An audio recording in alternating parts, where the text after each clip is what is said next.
Good morning, everybody. Welcome to Wednesday, the 8th of April. I hope you're doing well this morning. I have to say, I talking to my leadership group yesterday, I think we're all feeling a little bit burnt out this week. I don't know if you're feeling the same way. And after all the panic and the stress of the last 2 weeks, being in survival mode, it really takes its toll. And I am so looking forward to just having 4 days off this weekend to recharge my brain, because I think it feels like the circuitry is a bit burnt out at the moment. I hope you've got some fun stuff planned. I've got a couple of updates on things that are happening at the moment. There's still no movement on the funding gap for small business owners and self-employed. We're keeping on top of that every day as best we can. I had an email in from Emma Jones of Enterprise Nation literally just this morning, and she's got a conversation with government today about a funding package, and she's promised to keep me up to date on exactly what's going on with that. So things are still happening and people are still pushing. There's been nothing on Twitter from the Chancellor in the last 2 days. It has gone very quiet, whether that's because they're working on something or whether it's because they have parked it. Martin Lewis is talking about whether it's because, it is what it is for the next 3 months. If things extend, maybe other things will be looked at, but obviously that's just speculation.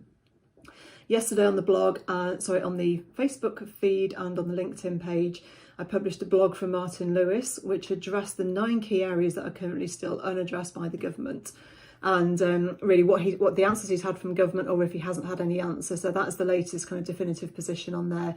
So you can catch up with that on the Facebook group or the LinkedIn page. This morning, I've got an interview with one of my clients, Noel Reeves, who's managing director of Rocket Print. And that's because we've done a poll in the group this week and we found out the biggest issue people are facing really is either a complete lack of income, it's dropped off a cliff, or a vastly reduced income. And it's really, how do you cope with that? Now, Noel's business is in the exhibition space and his income literally stopped completely. And what I've been really impressed by is the positivity and purpose he's mustered from the situation, and just how he's spending his time, what he's planning for, and apart from a couple of days when it felt pretty bleak in the first week, he's just bounced back so quickly, and I think he's got some really cool lessons to share with us of how, what can we take from that and use in our own businesses. At lunchtime today, I've got my weekly Zoom call with our funding experts, and we're going to be finding out just what's changed this week since the government intervention last week. What's changed? Has the criteria shifted? Are the applications going through any more quickly? And really get their feel from the front line of what they're seeing with their clients and their funding applications. Something that's really on my mind at the moment is how I want my business to look and feel when we restart from this shutdown. Very few of us, I think, are coming back to who and what we were before. And we've been given a real gift, actually, if you can try and take the positives from where we are. That treadmill has finally slowed down. We can finally, maybe it's even stopped for you, but it's certainly slowed down for most people. And we've got a chance to actually get off the damn thing. Get off that damn treadmill that we've been cursing for all these years and just stop and think.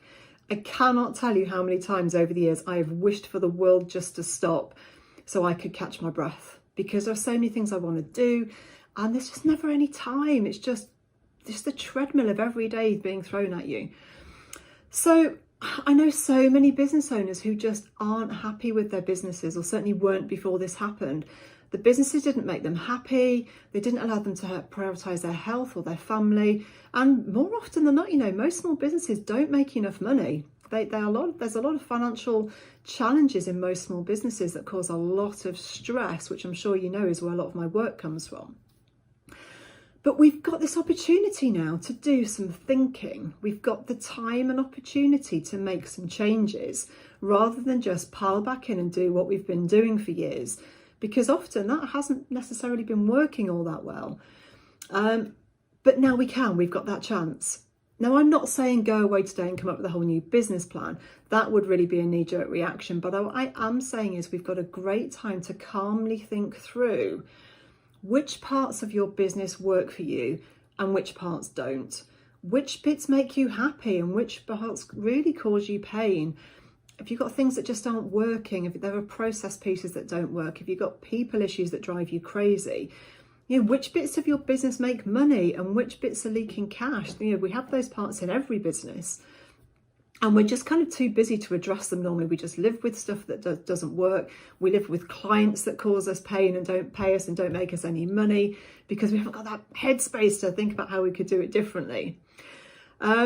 We've got this unique moment in time now to remodel a business that really works for us, that gives us the life that we really want. Now, that may seem a little bizarre given what we're going through right now, but do you know what? It is that opportunity. It's that chance not to go back to business as usual if that wasn't working for you.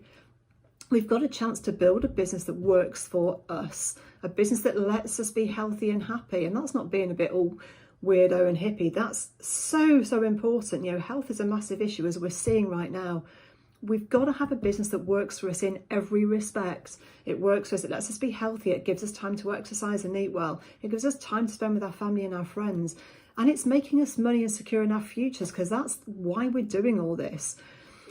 It's too early to talk about rebuilding our financial futures. Of course it is. I understand that. But I'm going to be tackling that in weeks and months to come. But just, you know, maybe over this weekend, give some thought, you know, maybe get a journal or a notepad out and just start scribbling down those bits that you're thinking, do you know what? If I had the chance to change things, what would I do differently? Because I think, guys, we really have an opportunity here to reshape what we go back to. Have an awesome Wednesday, counting down to the weekend, and I'll catch you tomorrow. Bye.